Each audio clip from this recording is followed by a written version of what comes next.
നീ ശ്രമിക്കടാ.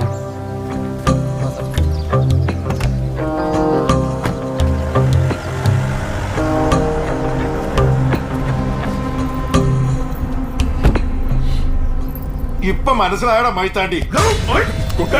അത് വേണ്ട വേണ്ട. ആ എക്സൈസുകാരൻ കൊള്ളൂതു അവന് വേണ്ടി. കുമാര, വണ്ടി നേരെ നായരുടെ വീട്ടിലേക്ക് പോട്ടെ. എന്തിനാ സാറേ ഇപ്പൊ പറയുന്ന കേക്കടോ?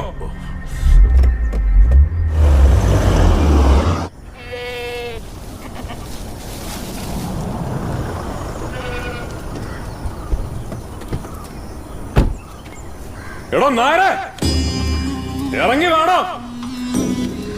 ഇവിടെ ആരുമില്ലേ?